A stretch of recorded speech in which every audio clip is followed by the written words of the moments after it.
Welcome to Bon Jovi Discussions. Today I have my friend Jessica from San Diego. How are ya? Oh, great. How are you doing? Good. I appreciate you coming on such short notice, and it's great to finally have you on the podcast. So, Yes, thank you. yeah. So I always start out my episodes by asking, how did you become a Bon Jovi fan? Give me your story. Oh my goodness. Mine goes back a Yesterday. ways. So Yesterday. yes. No, I've been a fan since probably, gosh, 1987. Grade school. I can remember, and it wasn't one of my first concerts. I can honestly say my first concert was probably John Denver or Olivia Newton-John. That's Ooh, how far back I go. But but then, Bon Jovi, man, I just distinctively remember them because their concerts were epic back then. yeah. And Rub it in. so Rub it in, I Jessica. know, sorry about that. And so I honestly don't know how. I think it was just, in grade school, that's who we listened to. And I had a bunch of friends that loved Bon Jovi, Motley Crue. I was kind of in that realm. I also loved Duran Duran, Depeche Mode. So I was a total 80s girl. Yeah. And then I've tried to go to every tour and just been a fan ever since. Wow. That's awesome. What's your favorite song?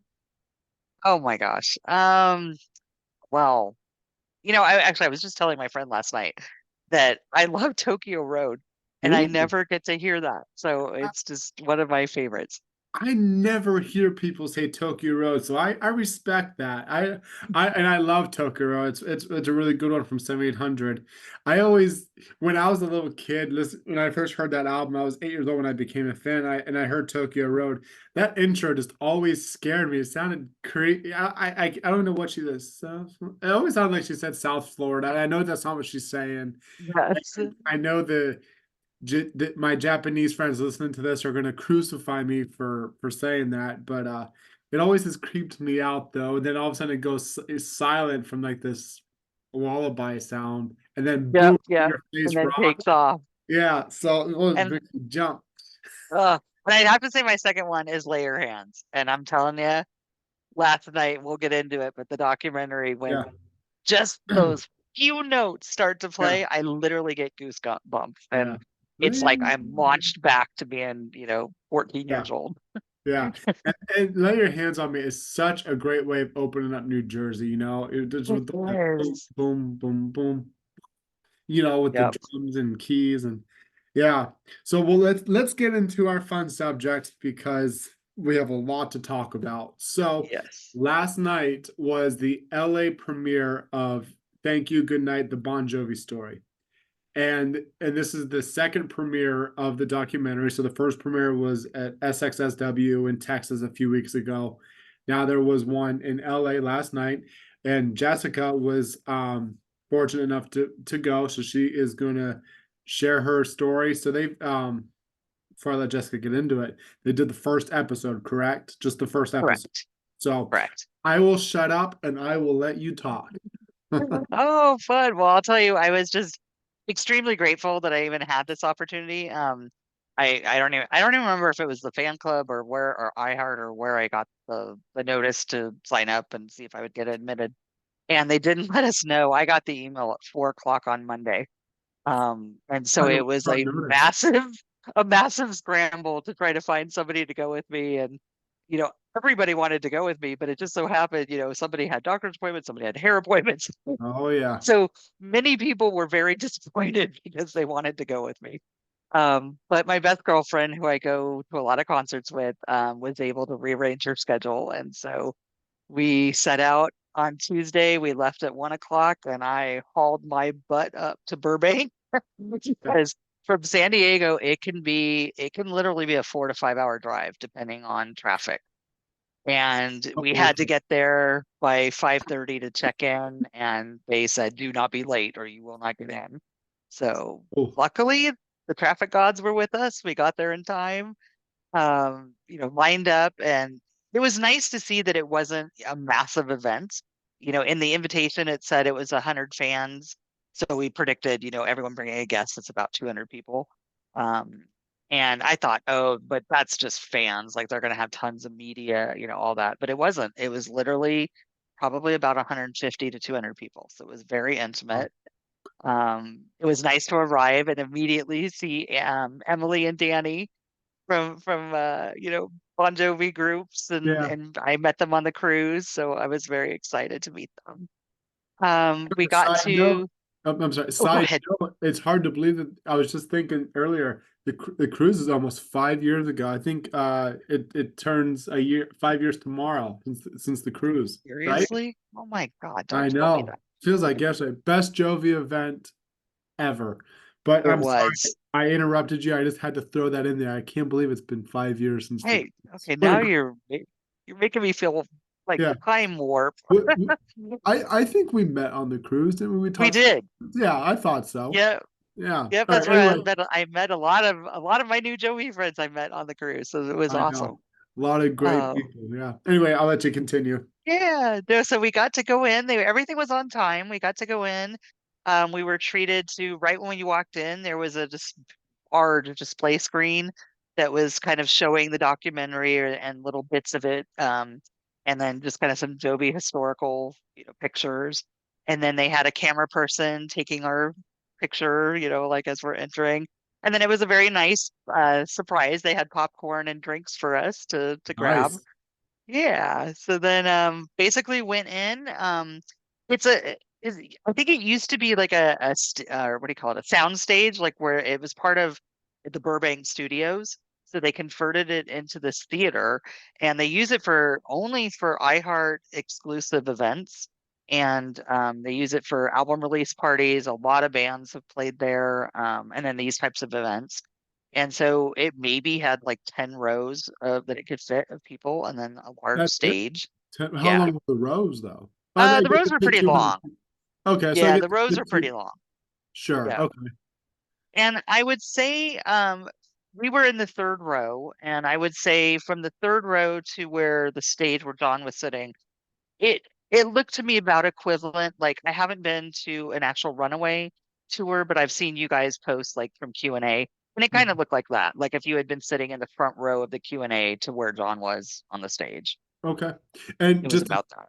just a side question, if you don't mind me asking, when did John arrive before the documentary started? Like, was he I there? don't know. We did not see him Okay. until after they aired the documentary. So the Okay. first thing that happened was his name, I believe, was Valentine. I don't know his last name, but he's a host of a radio program in Oh, LA. yeah, I know who you're talking about. Yeah. I've Yeah, so he was seen. our host or moderator for the whole event. And I didn't appreciate this before, but they were actually filming this whole thing. Because when this comes out, the actual documentary and the album is released on iHeart. I guess on the app, they're going to be airing this. Nice. So yeah, so the way he was reading a teleprompter and stuff, but when he was reading it, it was not like today. Well, I'm sorry, he kept saying, the album released today, even though we knew the album was not released today. So Right. we could tell it was a future Yeah. recording. Now this was the moderator, right? Not John. John. Yes, Okay. correct. Moderator. Yeah, Okay. yeah. Okay. So he came in, kind of introduced us to what was going to happen, that it was going to be filming. And then he said we were going to start off with the documentary. After the documentary, John would come in, he would answer a few questions, and then we would get into listening to the album. So the documentary started. And mind you, I had to back up too. That this because none of this has been released, it was a no phone and no iWatch or smartwatch. We had to get rid of our watches and our Smart move. phones. Yeah. Yes, Everything would be on YouTube today if phones yes, were yes. allowed. So Yeah. everything was removed, which Yeah. was the only disconcerting thing I have about that is none of us, you have no concept of time. So you're literally like, I don't know if that documentary was 15 minutes or if that was an hour. Like I have Yeah. no idea. Well, that's what, before we get into the whole album thing, I'd love to kind of talk about the documentary a little bit and just what you thought of it, maybe some details on whatever you want to say about it. How long do you think it was? I'm guessing it was about an hour. An hour? Um, Okay. yeah, because what was interesting was there was a point in the documentary where it kind of it felt like it kind of came to a conclusion, not a conclusion, but like a point where it could cut. and it kind of faded. And so we honestly thought it was over. But no, it was like that was the middle, and then it came back. So that Nice. was kind of surprising because I was kind of gearing down to like, oh, yay, and then came back. And then it just like amped up from that point. But so they did it so well. And I'll get into some details. But by the time it actually did in the first episode, all of us were like, no, like I want episode two. Like Oh my gosh. this sucks. Give me So more. I'll watch the whole thing. exactly. I mean, it is that good. I mean, this will be totally binge watched in one Yeah. setting. Um, it it is really phenomenal, how they did this, and you may have heard some of this probably in other interviews that John has given about the documentary. But he basically said he hired. I didn't appreciate this, that it was Deepak Chopra's son Mhm. who actually directed the film. Um, and he basically gave him kind of full licensing credit and said, he didn't steer the documentary. He had no agenda, nothing. And And and I don't mean to interrupt you, but no, no, that's okay. I want to throw in a point there too because I was talking about this with somebody on Twitter, and a lot of people are saying, "Well, John has his hands on it, so it's not going to be authentic," and all this, garbage that hateful people want to say. Yeah, But really, I think it's so great that John did just put his hands up and let the editors, the directors, the producers, and everybody on the team work on it. And because I think it becomes more authentic, yes, and not having, it's nice that the band just kind of put their parts in, and then the team works on it and puts it in to what as we are going to know it. So I think it makes it exactly. more authentic, and it's It not does. edited from the band. And so yeah, I want to put that 2 cents in. Yeah, no, it's completely. And, you know, for at least my take from what I know of Don, obviously not personally, but from what is out there and interactions and everything, he's very he controls a lot of what goes on and is, Yeah. disseminated. This, I have to say, was the first time that I know of where he was completely hands off. And so kudos to him for being able to do Oh that, yeah. because if you were like a type A personality that likes control over things, I mean, and you can tell he wasn't even struggling with it. It was just kind of, he knew from the get-go, if this is what we were going to do, this is how I wanted it done. And Hmm. I didn't want any say in this. I want the band members to have their say and say what they feel about this 40-year journey. And I want no influence of it. Yeah. And so he said that's why the filmmakers interviewed each of the band participants separately. They were never together in the same room. They never saw what each other said. None of that. Wow. So I think that's going to make it even more interesting because I feel like not the band necessarily, but just like in general, for like any band, I think it's hard. It's like even couples therapy, it's kind of harder to say things when you're in the same yes, room with that person, but when you're by yourself, you feel more open to say more things. And so I think that's what's going to make this you. documentary even more authentic. It's more open, it's honest, vulnerable. So I'm looking Yeah. forward to that. Yeah, and I liked how, so just kind of set the stage with I mean, and tell me if I'm giving too much that you want it to actually be a surprise. No, you say whatever you want Okay. to say. Okay. So So the way, anyone that's yes. listening, spoilers are coming. So it's Yes. but we Yeah. we, we won't go too deep because I don't want to spoil. No, no. So we'll kind of just I'll ask you a few questions. You tell me what you want to share. We'll go from there. Okay. What I thought was interesting was the point at which he started this film.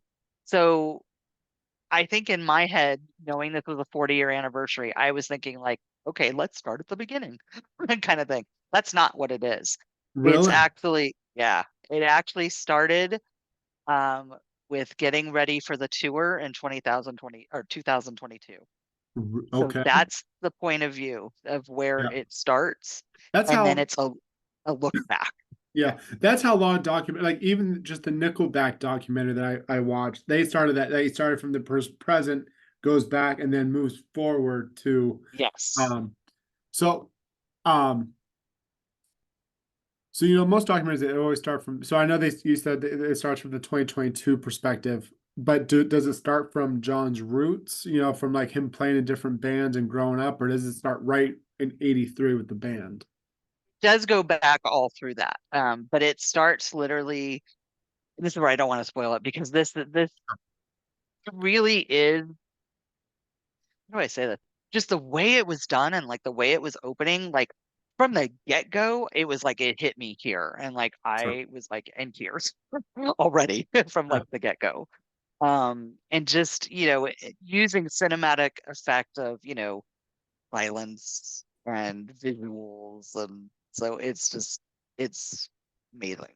Sure. Um, but yeah, so it starts from the present of, basically him and I think it's the room we've all seen maybe during COVID where he did some of those where he went online and things. So it's kind of like his media room or something. And Oh so yeah, it yeah, kind I of know. starts there.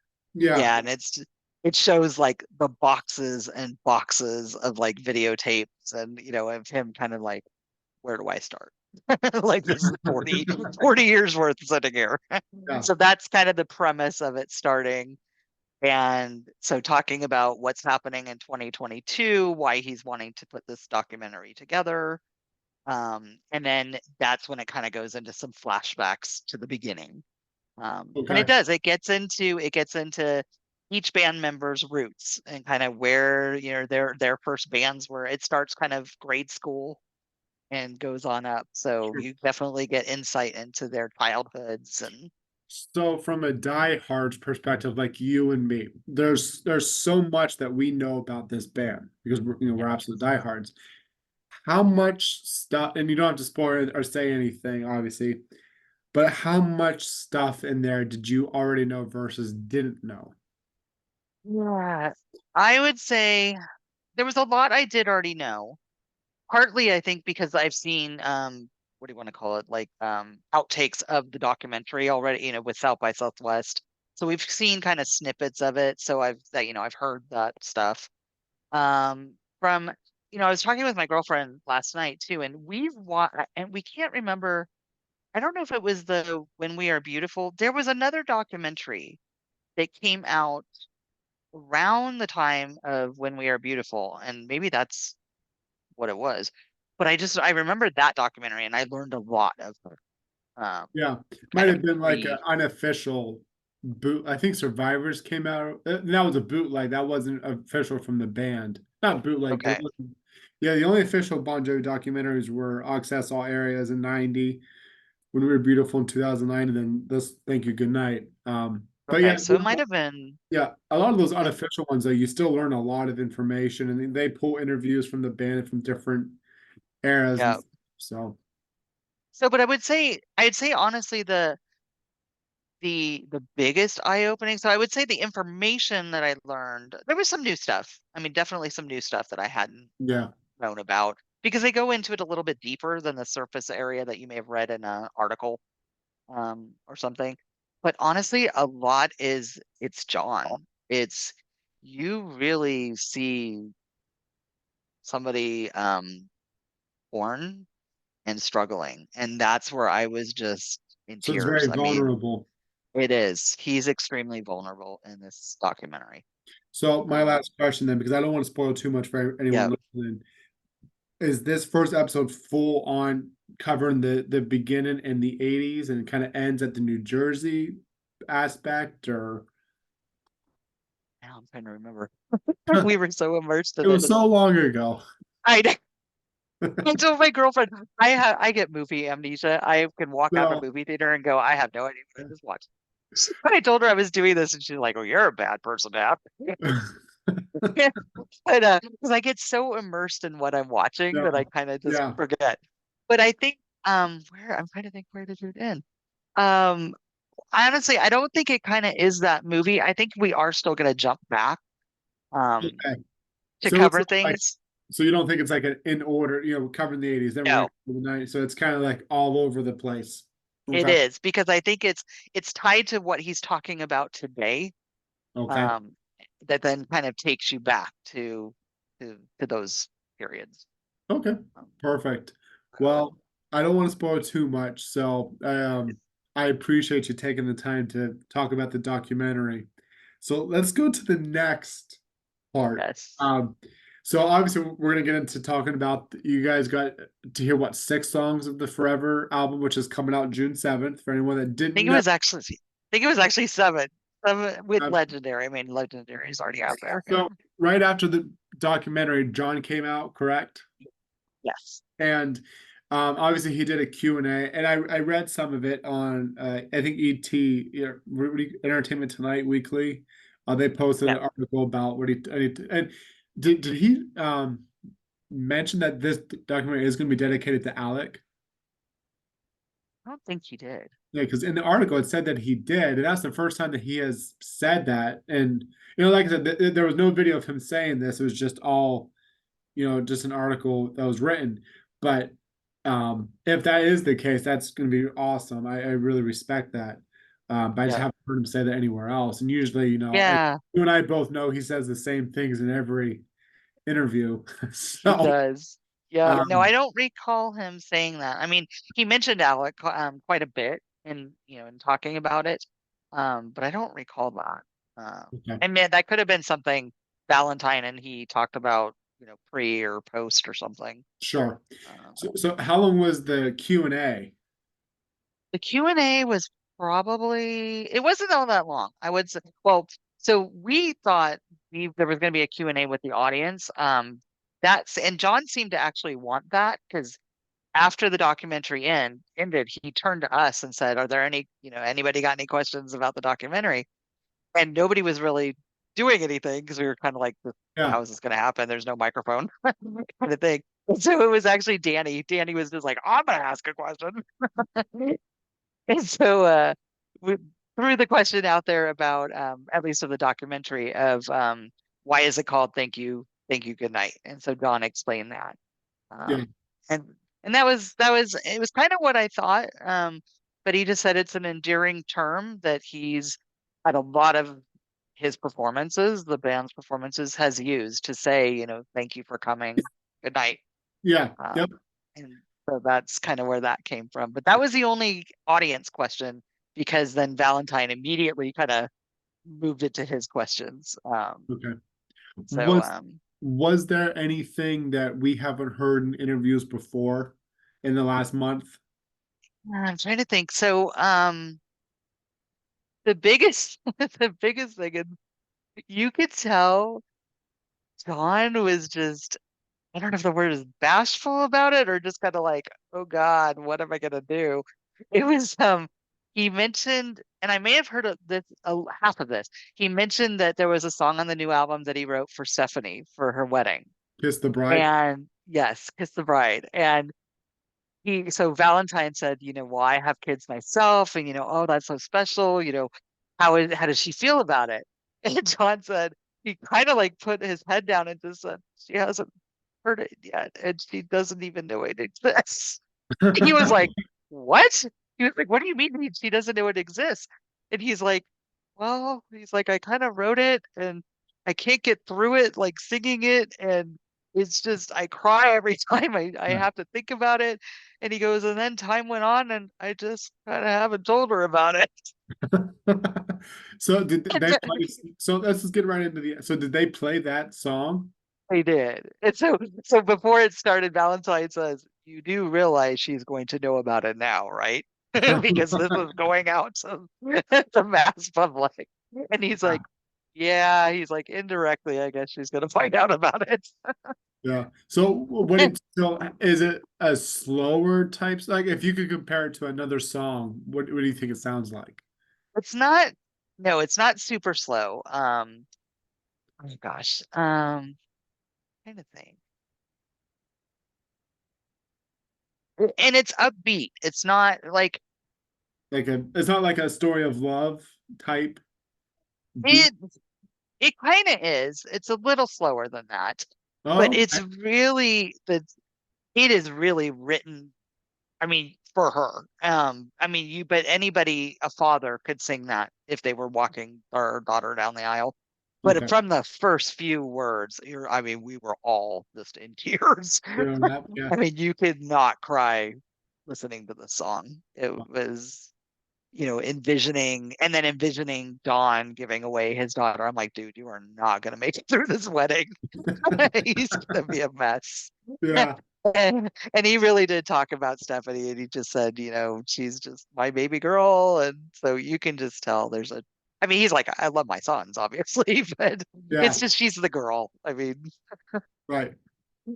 uh, Um, so so so I'll let you lead the way with album previews and stuff. I'll just let you. yeah. So he started with Legendary, which we I all mostly have we heard know. that one?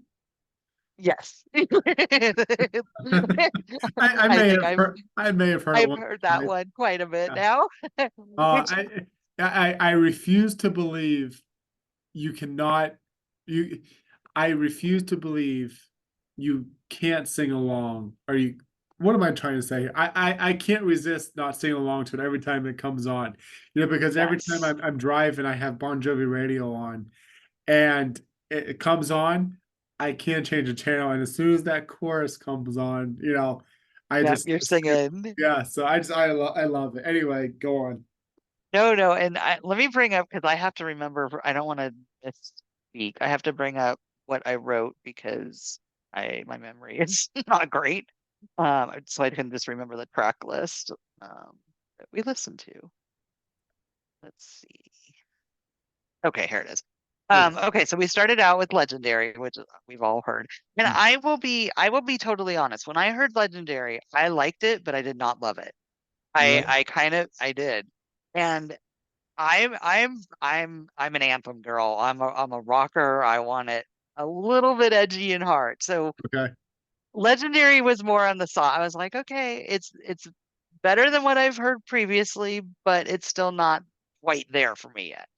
So then he went into I think it was Made It Look Easy is the song. And that was an interesting song. It turned it up a little bit, just a little bit more. He at the end of it, it was real it was really funny because he's like, I have to explain the song. He's like, I don't want you all to think that we're saying we made it look easy. He's like, because it was not easy, doing what we did. He was just trying to, I guess, get across that, what we do is, I mean, was hard work. We all, gel, we all come together, we work our butts off. And in doing that, it kind of looks easy because it works. It's, we work together so well, so that's kind of where that was coming from. So it's more So like a nostalgic piece of like the band's history and stuff like that. yes, yes. Um, and again, that out of all the seven I heard, I would say that was probably my second one that I liked it, but I didn't like it didn't grab me. It didn't like I wasn't like, oh, let's rock. So then he said he led into so I know all you out there, you want something edgier. You guys have been clamoring for some rock. He goes, well, you're gonna get it. So he said that song is called Living Proof. Okay. That song played, and the first few notes, I was like, dude, I'm in. Yeah. Like, So it's you like have got me. is it more guitar driven or drum It driven or is. both? Okay. It's much more guitar and like multi guitar Do you and kind of like that, like, oh, just like living on a prayer. I mean, just oh, we're okay. getting towards an anthem type, So definitely. obviously you know the difference between how Shank sound and how Phil sound. Both great guitar players. Do you think it's Phil playing on this track? Or do you think it's Shanks? I want to say it's both, but Yeah, it could be more Phil taking the lead Phil. because it's Okay. definitely edgier. It's definitely Okay. hard. You can even tell from the moment it starts, just the guitar is like that lower, Yeah. just give it to me kind of guitar. So I'm like, yeah. So I love that song. Okay. Um, So what he said that song was about. oh gosh, that one? No, this is where I forget things. Um, I think it was more of like, we're living. Let me just make sure that this was it. No, okay. So Living Proof was I think that we're just, we're living proof of what we've done, our legacy. Yeah. This is what we're trying to leave behind, and we're living proof of that. Okay. Uh, Awesome. so that is one thing I appreciated too, is so far of all the tracks we heard, it definitely has a theme kind of woven throughout it. And that's what he was also talking about just the problems with streaming, today versus an album, as an album has a beginning, a middle, and an end. And when you're streaming, you really lose that, because you can pick and choose whatever song you want and you go based on what you hear versus hearing that beginning, middle, and end. And he really feels this album has that. Awesome. So so we've gotten what we listen to is the beginning and the middle. We haven't gotten to the end part yet. So Yeah. I'm looking forward to that. Yeah. So we covered Um Legendary. We made it look yes. easy. So Um, next is Seeds. Seeds. Okay. So Seeds blew me away. I honestly say it's not that it blew me away rock hard, but here's a spoiler if you don't want to hear it, shut your ears. Close But your ears, people. yes, he hired, basically it's very Beatlesque. He hired a string or string section to come and Okay. accompany the band. Was it Lorena And that worked on it I or? don't know, I don't think so. He said it was very much in the likes of Paul McCartney. Okay. And this song for me again was up my alley, and it was building, and I was like, dude, take this to where I want you to take it. Just please be like, please do it. And he did. And I was like, oh, thank you. It just Is it a slower song? Is it a more no, upbeat song? it's very upbeat song. And Okay. just if you can imagine a string quartet, section Wow. accompanying a band, it's full. It gives it a full sound. So this is practically something a lot different than we've ever heard them do. Like this is a completely Yes, different song out of their discography. Okay. Because it obviously, is. And I loved it. yeah, that's awesome. Okay. It was. What's that song about? So this song was interesting. He said he wrote it during the pandemic when he was in his Manhattan apartment Okay. and he was looking out the street and he saw a crack in the sidewalk. And he literally wrote it about like the seeds of change, like people can walk over this crack in the sidewalk, you can trip over the crack in the sidewalk, that look what's growing through the crack in the Yeah. sidewalk. And so it was very interesting to see like how he just looked out his window and saw the world at that point. And it Yeah. was so funny because Valentine goes, man, he goes, see, this is the difference between you and me. He's like, you look out there and you write a song. He's like, I look at the out my window and I want to call some city guy to come over and fix that darn crack in the sidewalk. Yeah. That's what I love about Johnny. Just he finds the optimism in, bad situations and stuff. That's great. Yes. So that by far was an awesome song. I love it. I will have that on repeat. Next came this song called Waves, Right. and this was interesting. I liked this song a lot as well. It talked about basically having to let go of someone or something, Ooh. and kind of that emotion and mental health of writing the wave, as we all know, that comes with emotions I and wonder who he feelings. could be talking about in that song. That's what I wondered. We can speculate. Anyway. We sure can. But it's a great song to get into, and especially I think if you're at a place that you kind of just need to listen to something to either get you out of a mood or to know that somebody else is going through something. Um, Okay. So this is more of like a Misery Loves Company type song, kind of more of a slower tempo.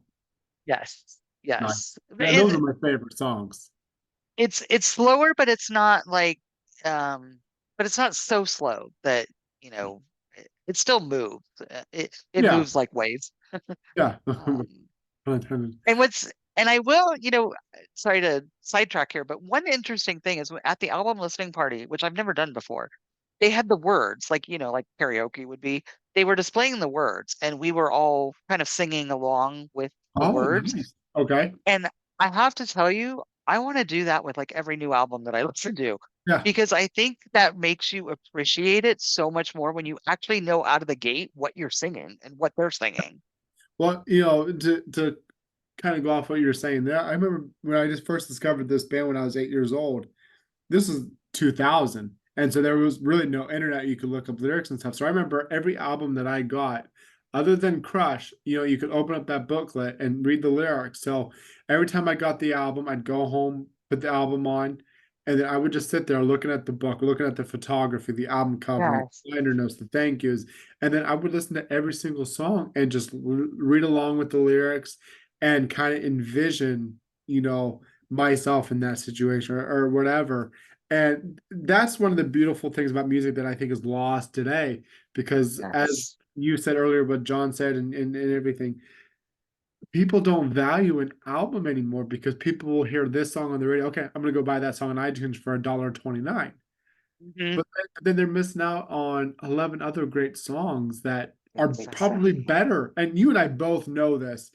It's usually Yes, the deeper tracks are a lot better than the singles and the hits and so exactly. so What makes it to radio is just the tip of the iceberg. exactly. So there's it's a beautiful art to have an album in your hands, hearing it for the first time from beginning to end. And yeah, so sorry I got off on a tangent with you too. No, no, and it was a reminder that when you get your hands on a new album, Mhm. do that. Yep. Look at the lyrics as you're listening to it, and I think you will appreciate the song so much more. Hmm. Let's see. And let's see the next song. Oh, wow. Okay, so this song, we talked about Kiss the Bride. And then the last song we listened to, as basically John was, so he was there answering, they would play a song, and then Valentine would ask a couple questions. And then the last song he played, which was called The Walls of Jericho. And John kind of defined that as being the song kind of about what we're about to go into this year, with, an election and just things happening in the world and our world here, and just looking for, you know, opportunities to kind of come together if we can, and we need to come together on some common ground, whatever that means. Right. And so this song was played as he was walking off the stage, and as we were kind of clapping and getting ready to leave. And so there was a little bit of commotion in the sense that I didn't get to really like be thoroughly into listening to the song, Sure. but the song started and I was like, oh heck. I'm like, this is almost even deeper and rockier than the other song. Yeah. This song is loud and in your face, kind of like crank Right. it up. Yeah. So I definitely want to go back and hear this song, Oh, full that's and awesome. blast it. Well, So basically, my friend and I, when this was over, we looked at each other and I was like, I would seriously have this album on repeat, which I don't say a lot about albums so far. And the other thing that we both joked about is, how when you go to see a concert, and a lot of times an artist will have a new album out, especially nowadays, and nobody wants to hear the new album, but the artist plays like one or two songs because they need to, mhm. but then everybody wants to hear the hits. And Yep. it was hilarious because my girlfriend and I both looked at each other and we're like, dude, I want him to play this whole album. Like, Yeah. forget all the other Yeah. stuff. Forget the hits. We'll take this. Yeah. Play this album and, like, maybe the four top hits of, Bad Medicine, all that. But that's how good this album is. Yeah. So Wow. we The, can't wait till June. you made me really excited, and it's really cool that they did play those songs. And obviously, it's a safe environment because phones are away. Because if phones were in there, Oh yeah. but so it's so good that a lot of fans got to listen. And I know with so many diehards there last night, I'm sure John saw how much we appreciated hearing those songs and given that opportunity. Uh, Yes, so that's all. we So did. out of all the songs that you heard, which one would you say is your favorite? Oh my God, that's hard because I really like Seeds because I love when classic music and rock combine. Sure. I just feel like it builds out a richness to the song, and so that was Seeds. But it's a different type of song. So I would say Seeds and the Living Proof. Living proof. Nice. Yeah, yeah, Well, I can't wait. We're so close yet so far. We're only I 60 days know. away from the documentary. And I guess I will say this, a lot of people are asking on Twitter and stuff. So just to throw it on there for people who are listening and are unsure about how to get the documentary, it airs everywhere around the world on April 26th, all 4 episodes. In the United States, you can watch it on Hulu. In Canada, you can watch it, and everywhere around the world, you can watch it on Disney Plus, and then Latin America, you can watch it on Star Plus. So Oh, that's yeah, great to know. a lot of people are asking. So anyone that's And listening to I'm this and are still wondering, now you know. there it is. And I'm glad to hear that they're doing all 4 episodes at once because Oh, I this know. definitely is a binge worthy. I mean, I I want to know. get my popcorn and just sit for 4 hours. But it's funny because this documentary it comes out on my wife's and I's anniversary. And, Oh, and the great wife that she is says, Jerry, you can watch that documentary as many times because she knows I'm going to be doing podcast episodes about it and yeah. watching it over and over. So she's a real trooper. So, but That's that awesome. only means I have to up my game, celebrate her anniversary by doing something special that weekend. So, Yep, you sure but do. yeah, it's going to be great. I mean, things right now in Joviland are just, we're getting a new documentary. We're getting an album here in a couple of months. And it's just, and I also want to throw one more thing in before we end. It's so great to see how joyful and happy John is right now. I mean, Yeah. and I'm sure you saw that last night, just in all these interviews that he's done. And he said that he's just in a really happy place in his life, and you can tell.